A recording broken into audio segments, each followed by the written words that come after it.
conducted a series of webinars previously on different aspects of environmental impact assessment. But I think today's presentation is really one of the most important rationales for improving public participation in EIA. If we want project proponents, governments, and EIA consultants to really buy into the idea of improved public participation, then we really need to convince them that this is actually a pathway to win-win solutions. Therefore, we'll tease out that topic today. Now, we know that many development projects are delayed or can cause local concerns, even when environmental impact assessments are prepared fully in accordance with the law. What we'd like to do today is see if there is any evidence that improved public participation procedures in EIA can actually lead to improved outcomes where the developer, the government, and the local communities all feel that a win-win solution has been achieved. In this webinar, will try to tease out some of that evidence and, more importantly, seek your views on whether this is indeed a pathway to win-win solutions. Just as a reminder, when we talk about public participation, what we really mean is we want to involve those who are affected by a decision in the decision-making process.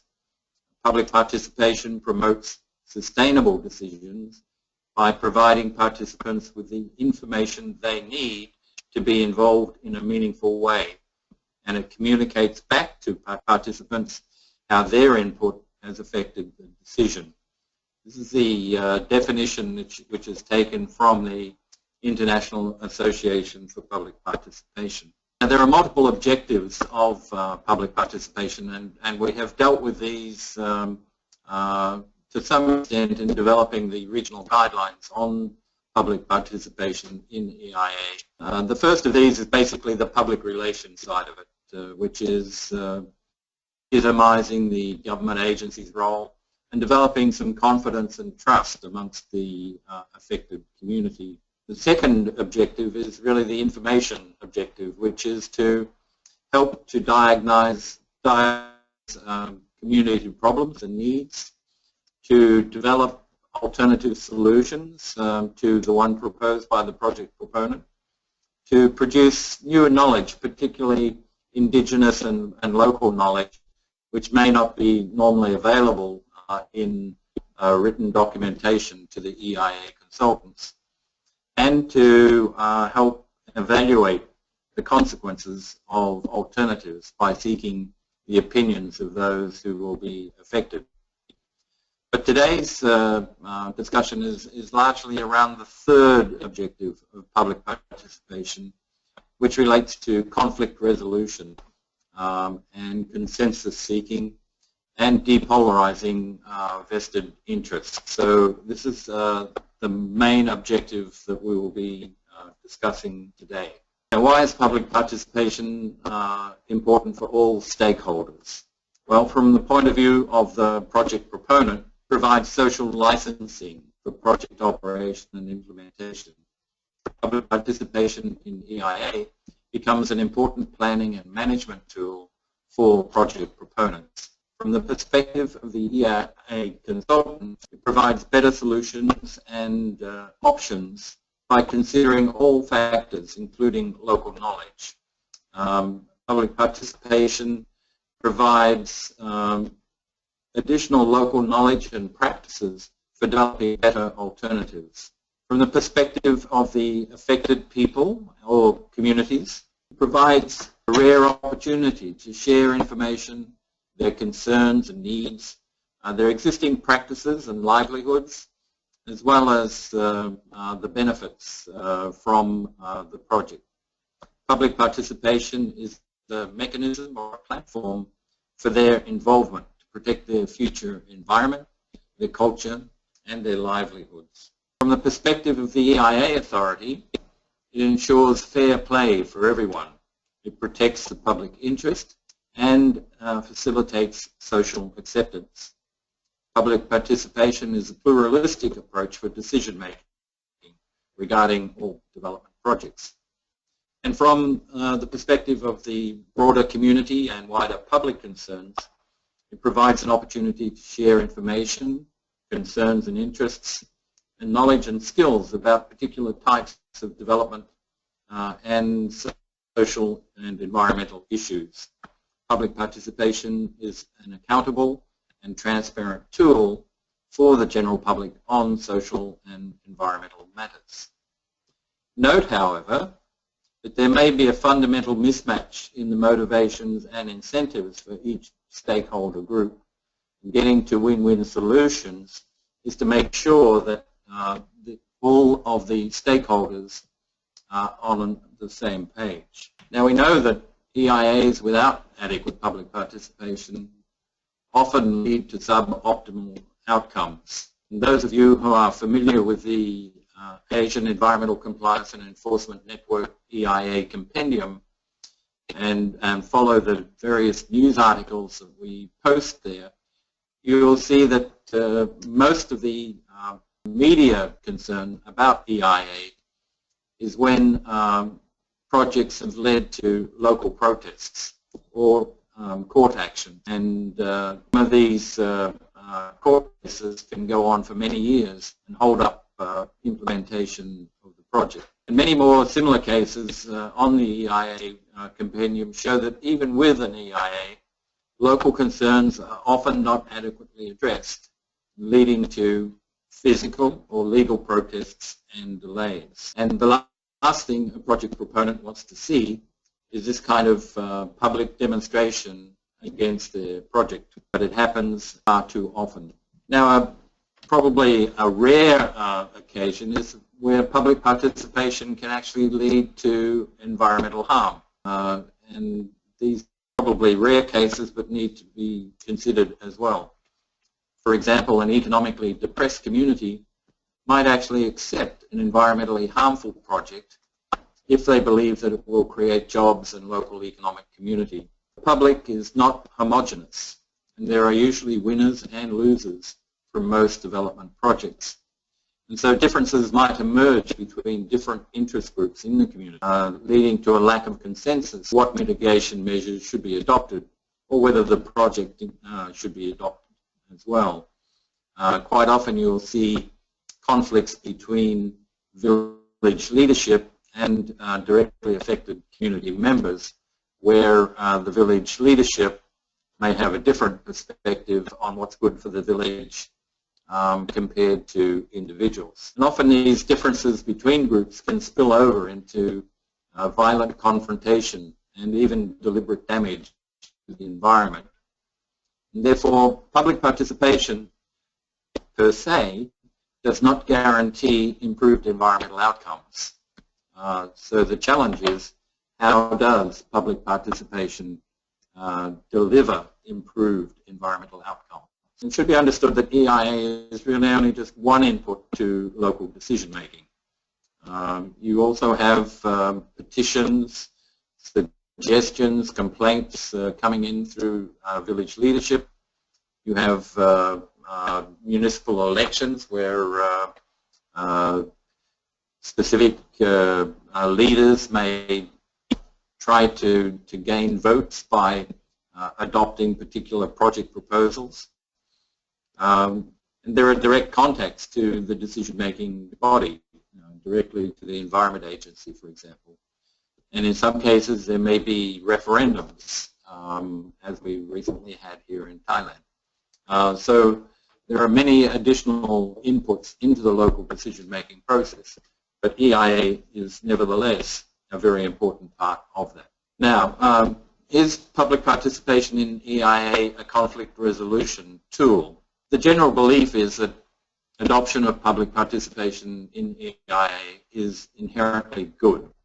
It promotes democracy and social learning. It provides opportunities for dispute resolution. It enhances government accountability and improves the quality of the decisions adopted.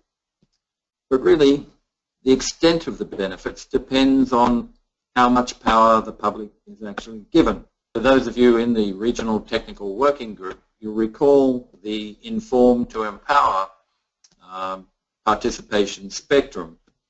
Paying lip service to public participation just by informing can actually make matters worse. And of course, public participation is not just one technique. As shown in this rather complicated slide, you can see that there are multiple ways in which public participation can actually take place. And there are different objectives associated with each of these techniques, ranging from public hearings and public meetings right down to public review of the initial assessment decision. The United Nations Environment Program has developed some principles for minimizing conflict during the decision-making process. And these are really important aspects, I think, to include in our regional guidelines. Firstly, and most importantly, the need to be inclusive, to identify and involve all stakeholders, to establish effective communication channels, describe the proposal and its objectives and its benefits to the local community, and listen to the concerns and interests of affected people, ensuring that all voices are heard. Treat people fairly and impartially and with respect, even though they may not be as well educated as the people in the government department or the EIA consultants. Nevertheless, they should be treated with respect. Similarly, those who are engaging with the community should be empathetic and flexible and try to, for example, hold public meetings at a time which is suitable for the community. Don't hold public meetings while everyone is busy harvesting their crops, for example. And then it's really important to minimize conflict, to find ways to mitigate the impacts, provide for contingencies if something goes wrong, and of course to compensate adequately for any loss and damage that individuals may suffer. And then importantly, to acknowledge the community concerns and provide feedback. So can we use EIA for getting to yes? Firstly, experts and the public may view the risks of a project differently. This reflects differences in values, knowledge, possibly personal or vested interests. We're all aware of the not in my backyard syndrome, where personal interests may be paramount. And it should be recognized that EIA consultants, even though they are professionals, they are employed by a project proponent, and therefore they are inevitably biased, as they are ultimately employed to get their project approved. So getting to yes requires a mediated process of public participation, where all differences are tabled and treated equally and fairly. Now, there are multiple ways for managing conflicting views. We've seen all of these attempted at various times. The first and least desirable is using force, with adversarial negotiations, moving to the courts, using the mass media to rally public support, public protests, threats of withdrawal, and aggressive lobbying. Second option is withdrawal, avoidance, opting out, deployment of delaying tactics, postponement of decisions, temporary boycotts, strikes, all of which lead to lengthy delays. Accommodation, where the project proponent and the communities attempt to maintain good relationships, where the project proponent tries to nurture goodwill, and where necessary, a trusted third party is brought in to negotiate between the conflicting parties. The fourth option is compromise. This may involve arbitration. It can involve trade-offs, compensation packages, and relocation and resettlement. And then finally, and hopefully the most desirable, is consensus, with direct consensual negotiation involving the project proponent and the community, or third-party facilitated and mediated negotiations. We do not want projects to reach this stage of conflict resolution. Consensual negotiations, being the most desirable, are designed to move the parties away from negotiating over their immediate positions towards the underlying needs that motivate their demands. It's also designed to move away from thinking about only one solution towards a wider and more creative range of options for meeting the underlying needs, and to move away from personalized, often exaggerated demands towards clarity and precision in describing the underlying needs and the range of proposed options which could address those needs. Getting TS is not an easy task. Not all differences can be resolved. While win-win solutions or consensus should be the objective of the mediated public participation process, not everyone will be satisfied in every case. The majority decisions of government or eminent domain decisions may ultimately have to prevail if the project is clearly in the public interest and the conflict is generated by a few people who are acting from personal or vested interests. In such cases, fair compensation, relocation, or other resettlement options may need to be part of the negotiated outcome. Now, do we have any measures of success in reaching consensus? US EPA has indicated a number of measures of success. Were all the interested parties notified? Were they informed about the proposal and the impacts and the appropriate measures?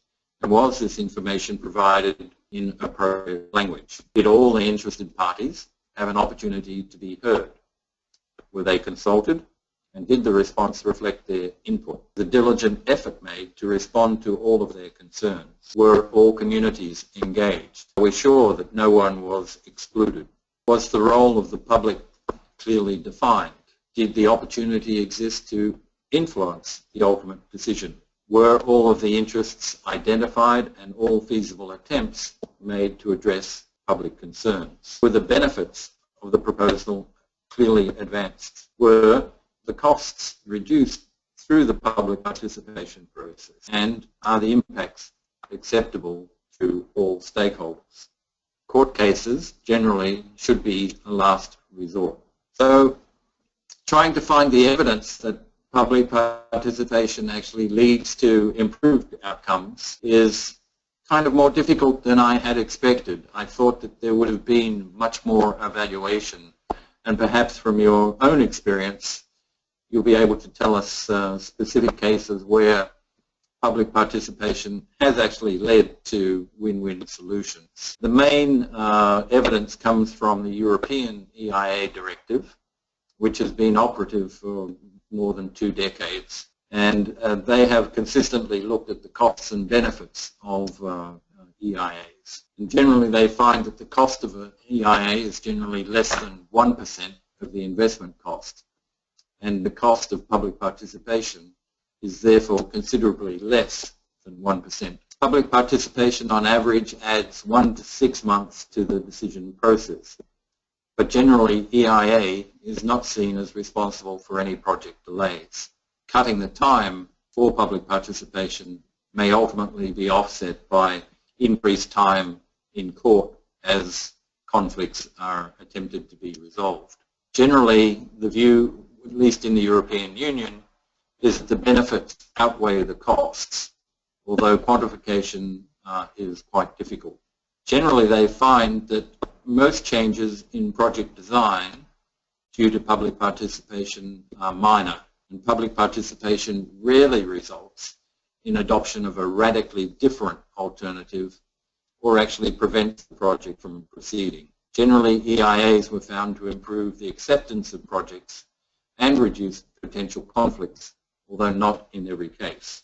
A specific case study that was carried out comparing public participation in EIA in the United Kingdom, Denmark and New Zealand assessed 5 elements of success: identifying the goals, identifying the relevant stakeholders and public, recording public participation efforts and inputs, identifying public participation techniques, evaluating the success of the public participation, and evaluating the effectiveness of public participation. The case study concluded both positive and negative findings. The positive findings were that generally public participation in EIA in those 3 countries has produced new knowledge, has helped to develop alternative solutions, definitely diagnose community problems and needs, and in some cases, but not all, depolarized specific interests. Negative findings, however, were there was generally a lack of objectivity. Quite often the questions, opinions and concerns of the community were answered. The EIA consultants were generally not prepared to deal with organized opinion groups and lobbyists. There's generally a lack of trust in the process, and quite often lip service paid to the rules and regulations. There was generally a lack of real alternatives and only minor modifications to project design. Overall, public participation, conceiving the public as empty vessels that simply needed to be filled with information rather than engaged as partners in the decision making. Generally, public involvement was limited to a single EIA step, not through all of the steps as we have designed in the regional guidelines. So not having found much evidence of public participation improving project outcomes in the EIA process, I looked at evaluation of public participation outside EIA but in similar domains. And there was one study which was particularly interesting, which was evaluating the public input in national park management plan reviews. This study found that the main constraints to public participation were the length of the review processes, so people would become engaged but then not stay the course, the lack of feedback to participants, underrepresentation of certain interest groups, and unclear objectives for involving the public in each review. Positive findings from the study were that generally participants value the opportunity to discuss the issues and developments at an early stage. The key ingredient was having the right people involved, but nevertheless there should be more opportunities for different stakeholders to actually work together and to receive feedback, which is a crucial missing element in much of the public participation. The negative findings were that some of the interviewees were wary or cynical about the consultation process. So this question of trust is really important. There is a risk in some domains of over-consultation, which I don't think is the case in EIA. Groups and individuals who submit on plans are often directly interested. They were concessionaires or for professional interest groups rather than the general public. And in practice, consultation often did not equate to the desired level of public involvement. So some final words on this. Public participation in EIA is important for several reasons. Reaching win-win solutions is one of those. Public participation, however, does not guarantee that protests will be avoided, as EIA is only one contribution to local decision making. Mediated public participation, designed to get to yes, requires professional intervention. And generally, EIA consultants may not be best equipped to do this, as they have a biased involvement, as the project proponent is paying them to get the project approved. We generally find that shortcuts taken on public participation are often offset by lengthy delays in court and or stakeholder protests. So you may be trying to save money on public participation, but then paying for it through lengthy delays and stakeholder protests. Improved project design from public participation does not actually mean that all of the stakeholders will be satisfied. and often governments may still need to make the hard decisions in the wider. And just to remind you that our webinar materials can be downloaded at the AECEN website and Mekong website. Thank you. I look forward to your questions. Okay, the first of these is from Vietnam. Public participation process needs to apply so many engagement and communication skills. Therefore, would it be better if we could draw community experts participating in the EIA consultant team in order to make the public participation process effective and meaningful and win-win reached? I think the issue there is that the EIA consultants are actually employed by the project proponent, and they are in a sense biased because they have to work in the interests of the project proponent, and therefore some degree of independence through a mediated process may be a better alternative. Now I know that we have a lawyer, Matthew Baird, participating, and I'd like to know from Matthew's experience whether he has any specific examples of where public participation has actually led to win-win solutions. Thanks, Peter. In terms of some of the significant outcomes we've had, certainly in my work in local government in Australia, have been when you bring together people to discuss, and it can be little issues about noise, amenity, location of areas, so that when people are, for example, proposing some form of recreational facility, how you site that can be very important. How you can relocate or provide for some sort of sound buffering, such as walls and vegetation. These actually can allow people to feel that they have been included in a project, in a very small project, and that their amenity or their enjoyment of life is able to be taken into account by either the project proponent or the government in terms of reaching sort of an agreement as to what things should be done. But I've also had success in terms of waste management facilities. And again, this was a particular expansion in Penrith in Western Sydney, which was designed to deal with waste management for the City of Sydney for 10 years. And that was quite a lot of rubbish.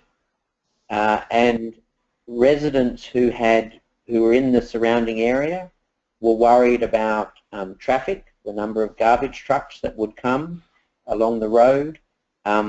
Government instrumentalities were worried about garbage, they were worried about smells, they were worried about the pollution, the leaching from the waste management facility.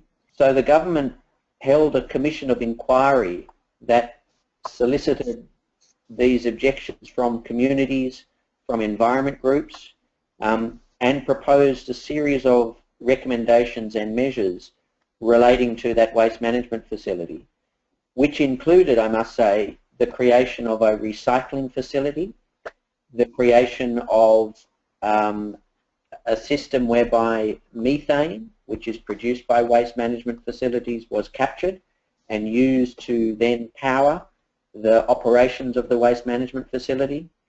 There were also new roads and citizen committees, a community committee to make sure that the issues were being addressed about traffic and noise and smell.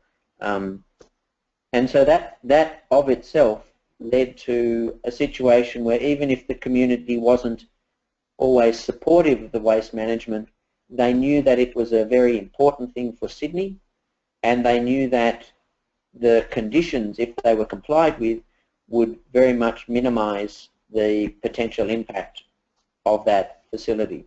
Good, thank you, Matthew. I think that that illustrates one of the points that I was making, is that generally public participation results in relatively minor change to project designs, and implementation arrangements, and that's fine.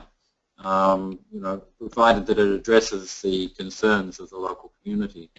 But in other cases where there is major concern, then it can actually lead to very significant design changes and accommodation of community needs. So it does vary from project to project. Okay, we have one further question here from Brendan. What is the borderline between EIA compromises and a pure democratic process in the public consultation exercise?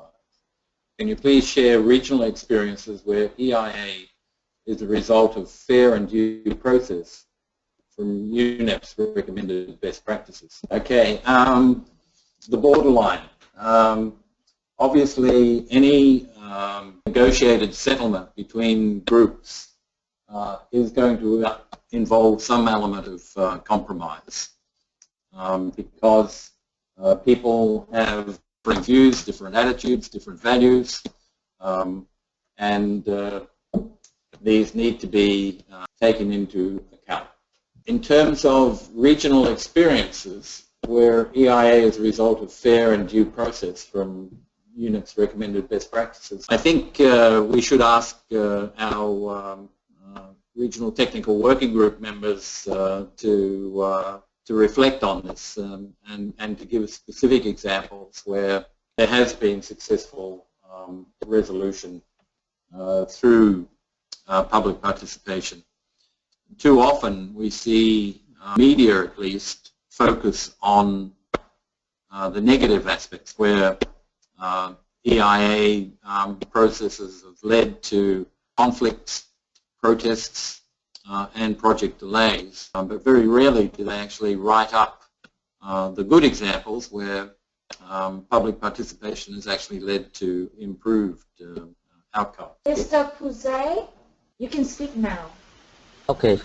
Hi, Peter, and thanks for your comprehensive presentation. Actually, very interesting to learn and apply in Cambodia, especially regarding the EIA review.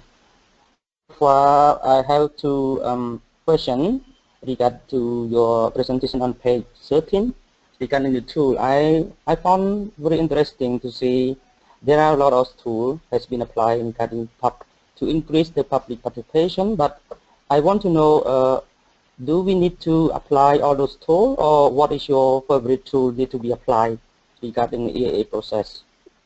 And second question is regarding the page 15, regarding the mediated referee. You mentioned in order to get the yes, we need to get the media or referee to intervene the EIA process. I totally agree that not all the difficulty has been solved in the EIA process, but what is and who is the mediated referee in that intervention? Okay, good questions, both of them. The long list of public participation communication techniques, if you have a look on the right side, you'll see the crosses where each of the different techniques can be used for different purposes. So inform, educate, identify problems, get ideas, provide feedback, etc. And so different stages of the public participation may require different techniques. And so in the regional guidelines, what we're trying to do is identify which might be the most appropriate techniques at each of the stages of the EIA process.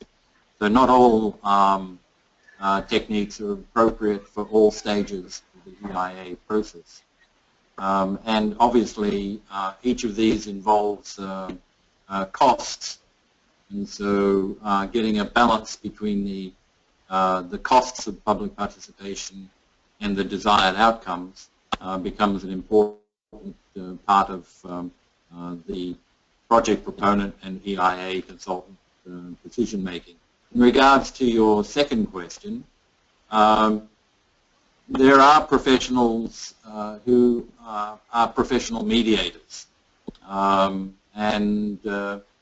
I think where there is potential for significant conflict, then it may be in the interest of the government and the project proponent to actually engage a professional mediator to try and find a way to yes. Otherwise, a lot of time and a lot of effort can be tied up in dealing with conflicts which are unpredictable and which can lead to violent outcomes and sometimes damage to property. So I think involving professional mediators is something that should be considered for projects that clearly have potential for significant conflict.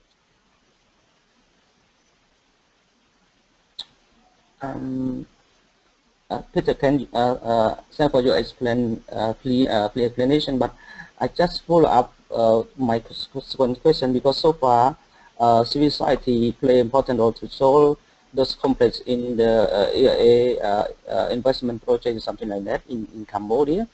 But from your explanation, I want to know who is the professional mediator and what is criteria to be a professional one. Yeah, you would have to see somebody that does this for a living. Typically, it might be someone who has acted previously as a judge or headed tribunals, who has experience in doing mediation and has had professional training in mediation.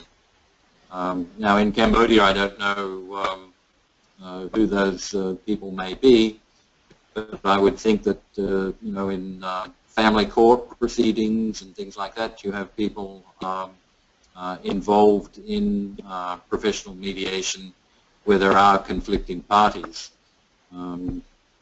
And maybe Brendan from the Vishnu Law Group would actually know of specific individuals who have those skills in Cambodia.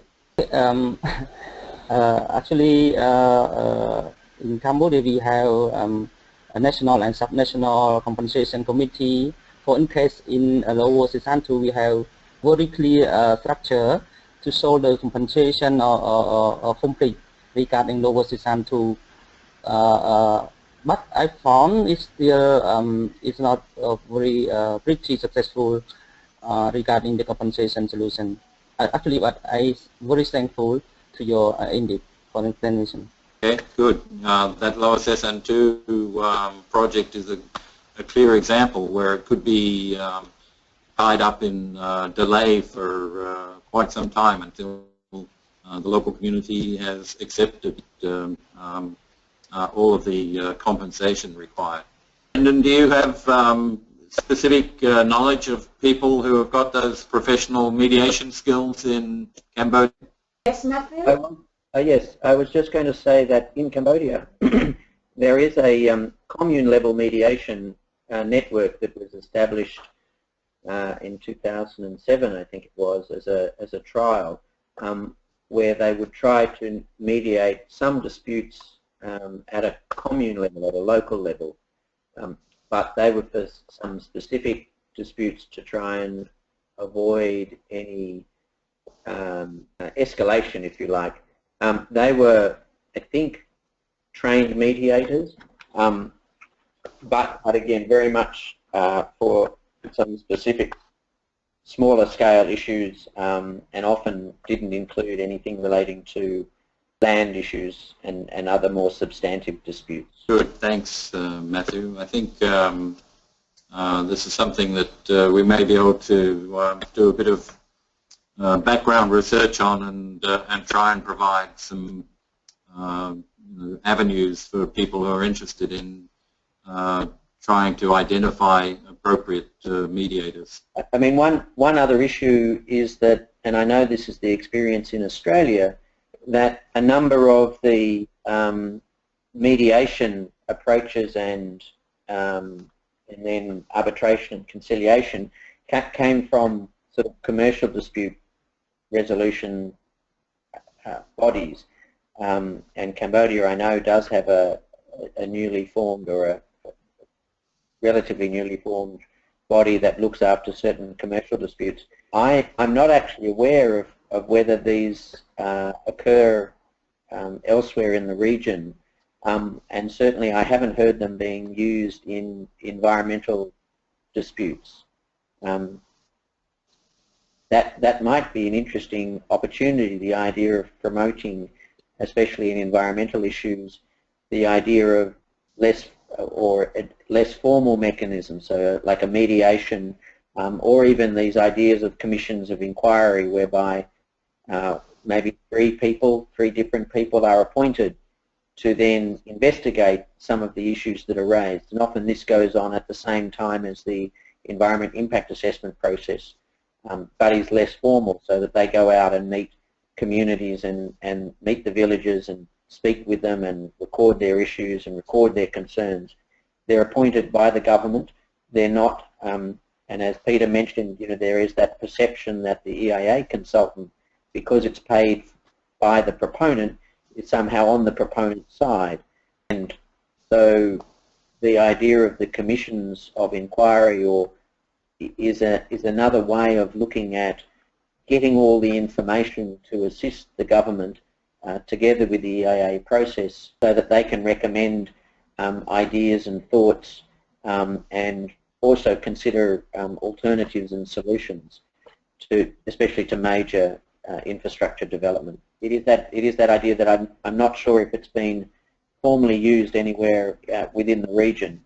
I know mostly that more people go to court or make public protests rather than have some form of independent or neutral commissioner to try and look at the mediation aspects. Yeah, I guess we need to take a look at how we've addressed this in the regional guidelines as well. So that's a bit of homework for us to look at. I was just going to clarify to anyone who is working for an EIA consultant firm, I wasn't suggesting that EIA consultants are necessarily dishonest in their dealings with communities. And having been an EIA consultant myself, I know that one of the key tasks that I had was to ensure that the projects were not delayed, they didn't result in conflict, and therefore appropriate public participation.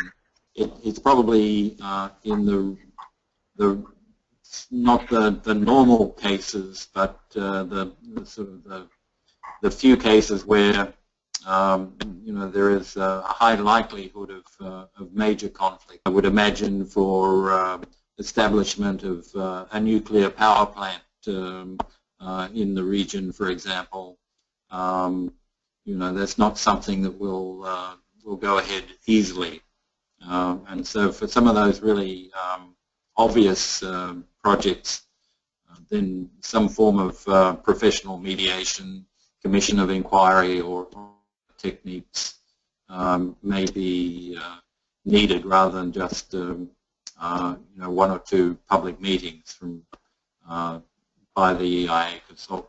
Okay, I have a question from Paul in Hayama.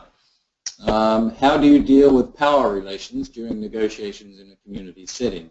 How do you neutralize the undue influence that the community leader exerts on the negotiation, which if not addressed will drown out relevant inputs from other participants? It's a very good question, and one that's very, very practical. For example, women and youth are often excluded in public meetings in rural villages.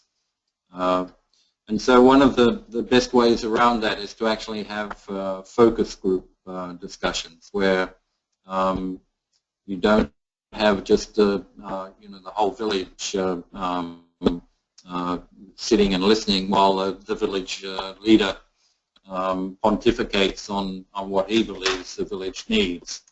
But you actually break it down into stakeholder groups and you provide opportunities for focus group meetings with each of those stakeholder groups. And you may actually also get around it through household surveys, where you would actually go from house to house with a simple questionnaire. So there are techniques to avoid this problem, but again, having the time and resources to do that is very important. I'd particularly like to ask any of the participants whether they have any experience where public participation has actually led to win-win solutions. Mr. Pusai? Thanks for your giving me one more time. I just follow up to the matrix, right? Mm-hmm.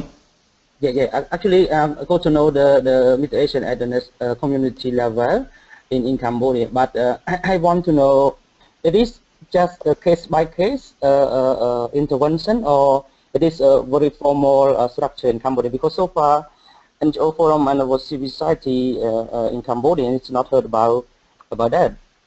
Do you have any information on that, and how we can get to involve with them? Matthew, do you have any further information about that? In terms of the involvement of NGO Forum and DPA with specific projects, I'm sorry, I just didn't catch the... No, Pusay was referring to your comment about the community level mediation. Yes. In 2007, wasn't aware of it. It was established, and it's something we've been looking at through the development of the environmental code. The idea of those commune level mediations were very much focused, I think, on resolving small scale disputes at commune level, but for land issues there was they couldn't deal with issues concerning land, or so it was very, very constrained. It was a pilot project, and we're not quite sure if it was expanded or if it was continued, but they did produce manuals and training for the mediators, which were often appointed by the commune head. The key thing about the mediation process is that it must be consensual. So people must consent to the outcome or the solution. And if there is one party that doesn't agree, then you can't continue with the mediation. You have to refer it elsewhere.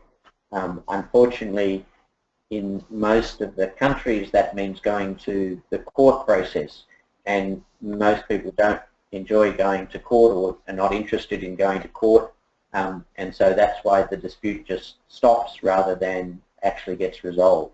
So I'm not sure if I can offer anything more specific about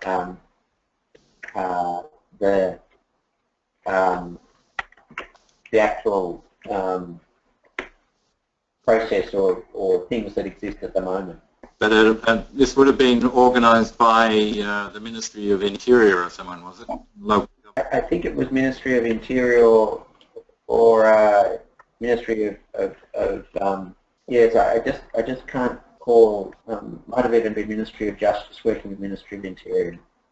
Okay, good, thank you. Now, would you like to give us additional information to Matthew's comments? Hi, can you hear me? Yes, we can. Okay, actually,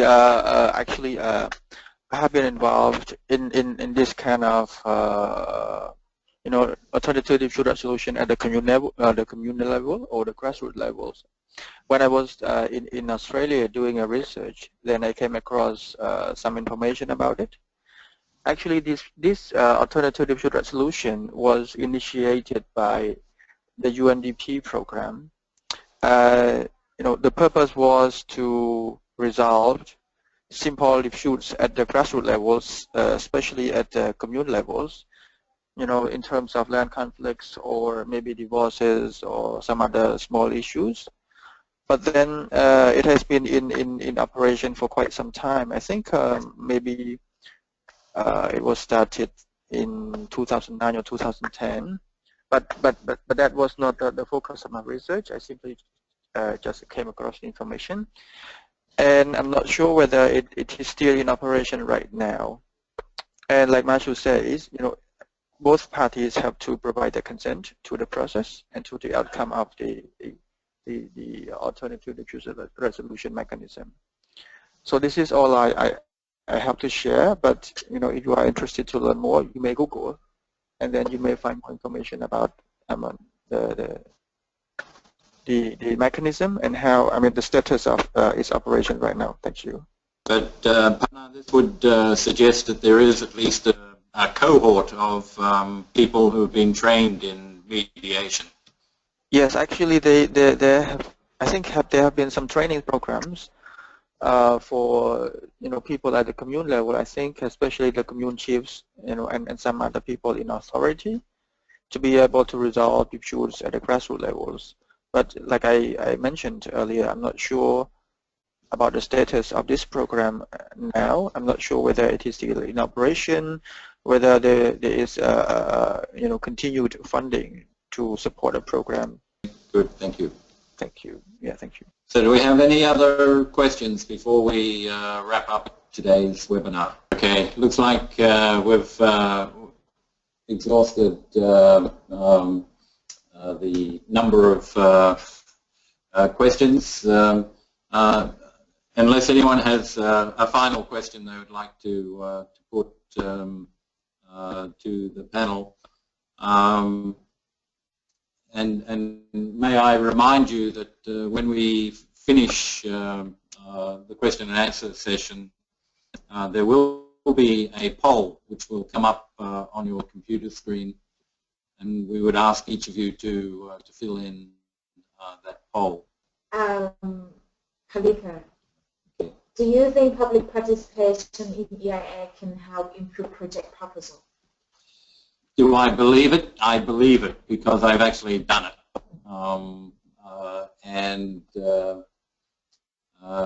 One of the examples that I've used on a number of occasions was what appeared to be a really controversial proposal to establish a new residential development based around a series of canals where people could moor their boat in the front of their house and go out into a lake system.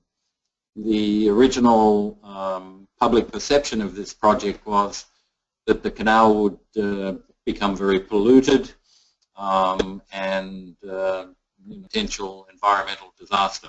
Through some very well-designed modeling and presenting the results of the modeling to the community and getting information on the kinds of activities that would be associated with the canals, for example, not having any water skiing allowed in the canals. We ultimately came to a consensus view on the design of the project. The project went ahead, and the pollution issues that were feared never happened.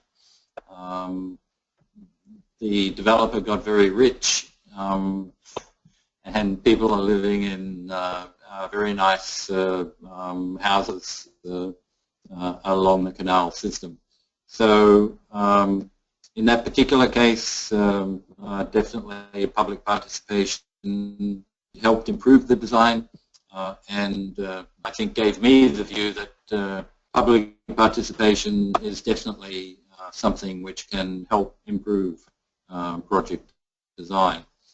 Another example, again from my own experience, was in Nepal, working on a hydropower project. One of the observations during the EIA investigation stage was that the villages on one side of the river had to walk something like 10 kilometers downstream to a bridge to cross over the river so that they could then come walk back up the river to a local market. And I, through negotiations with the community, asked them if this was, a concern to them, and they said it was, because it took a long time to basically, for the women in this case, to walk down the 15 or so kilometers to get to market and back again. And so I negotiated with the engineers who were designing the project and said, can you design a walkway over the weir?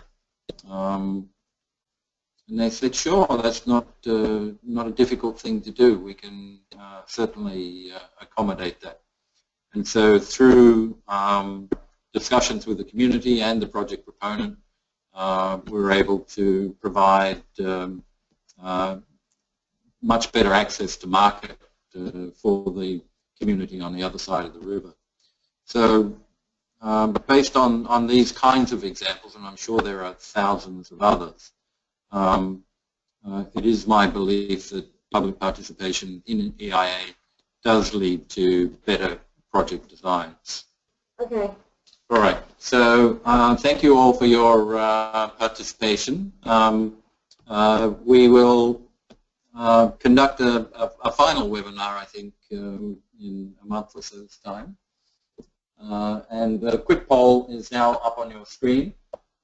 Please go through that. It'll only take you 2 or 3 minutes, and it's very useful for us to get some feedback on the participants' views. So thank you again, and thank you for all the participation today.